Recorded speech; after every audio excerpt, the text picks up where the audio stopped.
बादब बामुलाहजा में मैं फजल इमाम मलिक। चैनलों के पास मुद्दों का टोटा है, अजब गजब तरह की खबरें दे रही है। और बड़े बड़े पत्रकार, 30 मार खां, सूरमा या खलीफा पत्रकार, हम लोगों के संपादक रहे जनसत्ता में प्रभाष जोशी, वो खलीफा ही कहते थे, जो इस तरह के डींगे मारते थे या खुद को की पीठ खुद से ही थपथपाया करते थे। उन खबरों को देखकर सचमुच, उनकी एंकरिंग को देखकर कभी कभी तो हंसी भी आती है और कभी पत्रकारिता के इस गिरते हुए स्तर पर, पत्रकारिता के इस निर्लज रूप पे गुस्सा भी आता है, शर्मिंदगी भी होती है। आखिर कहाँ से आते हैं ये लोग? ये नेशनल न्यूज चैनल कहते हैं खुद को, राष्ट्रीय चैनल है, और उसके एंकर हैं रजत शर्मा, बड़े पत्रकार खुद को कहते हैं, सरकार से बहुत अच्छे संबंध हैं, और कहा जाता है कि एबीवीपी से भी इनका ताल्लुक रहा। वो तो उनकी राजनीतिक विचारधारा कुछ भी हो सकती है, लेकिन पत्रकारिता इनसे परे होती है। पत्रकारिता बाथरूम या चारपाई या बेडरूम की खबरें नहीं देता है। लेकिन रजत शर्मा ये क्या कर रहे हैं?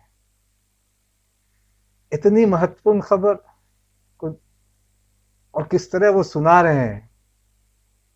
और सचमुच किसी ने ट्वीट करके कहा कि अगर इतनी महत्वपूर्ण खबर को नॉर्मल होकर सुना रहा है, अगर ये महत्वपूर्ण खबर न मिलती तो संभवतः 130 करोड़ देशवासियों का खाना हजम नहीं होता। धन है, और हैशटैग उसने लिखा है दलाल मीडिया। सचमुच पत्रकार होने पर शर्मिंदगी होने लगी। मेखला जेल के क्वारंटीन बैरक में रिया कल रात भर करवटें बदलती रही, ठीक से सोई नहीं। वो रात 11 बजे तक रिया अपनी बैरक में चहलकदमी करती दिखाई दी। रात 12 बजे के बाद रिया ने अपना बिस्तर लगाया। रिया को जेल में एक चटाई, एक चादर और एक बिछौना मिला है। रात 2:30 बजे तक बैरक में अपने बिस्तर पर बैठी रही।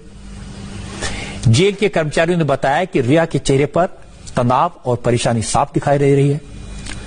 उसने रात में कई बार पानी पिया। बैरक में रिया को खाना रात 8 बजे दिया गया। खाने में दाल, चावल, रोटी और सब्जी थी।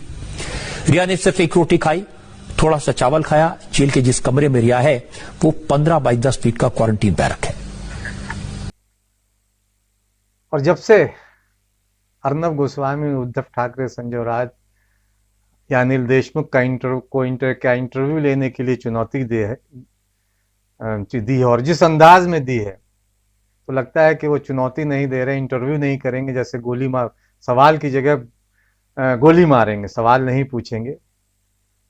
और तब से इस देश के अधिकांश लोग, बच्चे पूछ रहे हैं और सवाल उठ रहा है। सोशल मीडिया पर भी ये सवाल लगातार पूछ रहा है कि प्रधानमंत्री, गृह मंत्री, रक्षा मंत्री या किसी और मंत्री को इसी तरह की चुनौती दे सकते हैं अर्नब गोस्वामी क्या? और मीडिया की कारस्तानी और मीडिया के चरित्र को तो अब इस देश का बच्चा समझना लगा है। रिया जेल में सोई के नहीं, कोई ये बता रहा है।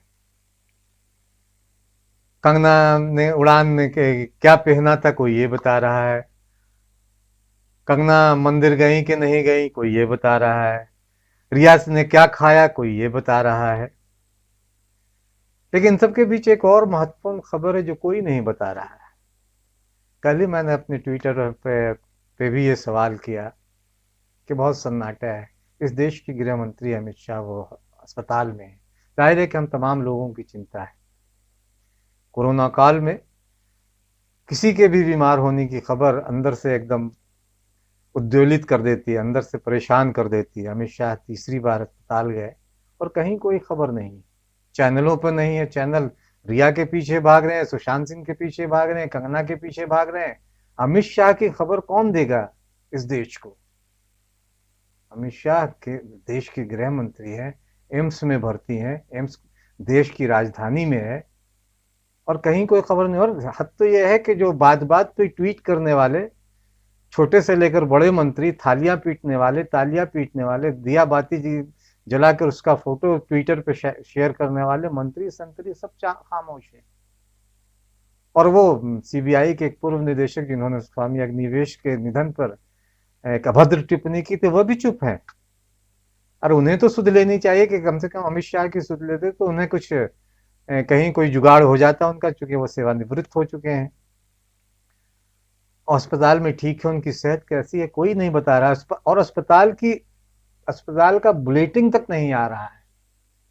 दिलचस्प ये है कि अब इस तरह के चैनलों के रवैये को लेकर अब इस तरह के कार्टून भी बन रहे हैं। देखें और मजे लें, कई बार चीजें मजे लेने के लिए भी होती हैं।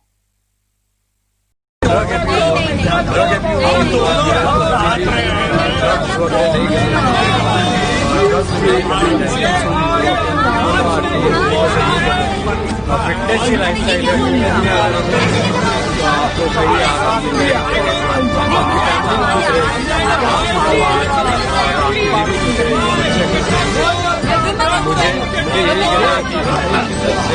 एक पुरानी कहावत है कि जब चोर किसी गांव में रात में भैंस को चुराने के लिए जाता है तो पहले वो भैंस के गले से घंटी निकाल लेता है, और जब भैंस चुराता है तो एक चोर घंटी लेकर पूरब की तरफ या पश्चिम की तरफ भागता है, और बाकी चोर जो हैं वो भैंस को लेकर पश्चिम या पूरब की तरफ भागते हैं, ठीक उल्टी दिशा में। जिस तरफ घंटी लेकर भागने वाला चोर घंटी लेकर भागता है उस दिशा में नहीं। ये बहुत पुरानी कहावत है। और फिर जब शोर होता है, घंटी का शोर, तो लोग आवाज के पीछे पीछे उसी तरफ जाते हैं जिस तरफ घंटी बज रही होती है, घंटा बज रहा होता है भैंस का। तो एक पुरानी कहावत है और अक्सर लोग इस तरह की बातें कहा करते हैं।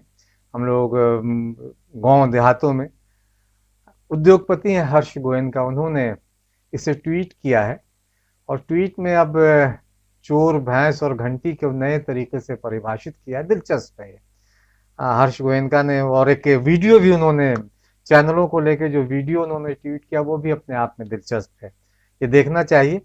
उन्होंने भैंस को कहा, भैंस को जो परिभाषा दिया है कि भैंस रोजगार, कोविड, अर्थव्यवस्था है, और घंटी सुशांत सिंह राजपूत, रिया और कंगना रनौत है, चोर समाचार चैनल है।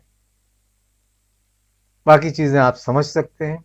ये वीडियो देखिए, चैनलों का इससे ज्यादा मजाक नहीं बन सकता है। देश के एक उद्योगपति ने जब इस तरह की टिप्पणी करें तो आम लोगों की भावनाओं को समझा जा सकता है कि चैनलों की क्रेडिबिलिटी, चैनलों की विश्वसनीयता किस हद तक कम हो गई है।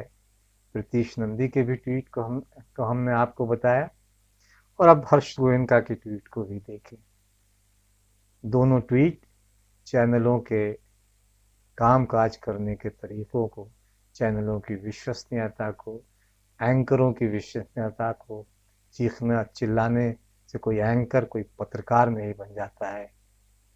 जोर जोर से बोलने से और nation wants to know, Bharat पूछता है कहने से कोई पत्रकार नहीं होता है।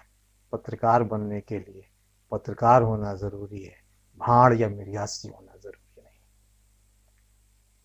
जी हाँ, हम अब रिया के बिल्डिंग से रिपोर्ट कर रहे हैं। हम पिछले 3 घंटे से यहां पर है, हर चीज रिपोर्ट कर रहे हैं। वो है रिया की गाड़ी, आप देख सकते हैं। रिया की गाड़ी के बाजू में जो है वो व्हाइट मारुति 800, वो रिया की गाड़ी नहीं है। ऐसा लगता है कि उनकी नेबर की गाड़ी, हम कंफर्म तो नहीं कह सकते, लेकिन बिल्डिंग के पार्किंग लॉट जनरली अपने फ्लैट नंबर्स के हिसाब से होते हैं, तो बहुत पॉसिबल है कि वो रिया के नेबर की गाड़ी है। और वो है एक पतरा जो आप देख सकते हैं, उसके ऊपर एक कबूतर, कंफर्म तो नहीं कह सकते, लग तो रहे कोई तो पक्षी है, लेकिन हमारे हिसाब से वो पक्षी कबूतर है। और वो क्या कोरोना के चुप ना, हाँ, और वो है जो कड़प्पा आप देख रहे हैं, वहां पर 2-3 बच्चे खेल रहे हैं। कंफर्म तो नहीं कह सकते कि वो बच्चे किसके, लेकिन बच्चे जरूर है। उनके कद और उनके उम्र से ऐसा लगता है कि वो बच्चे हैं। Reporting first.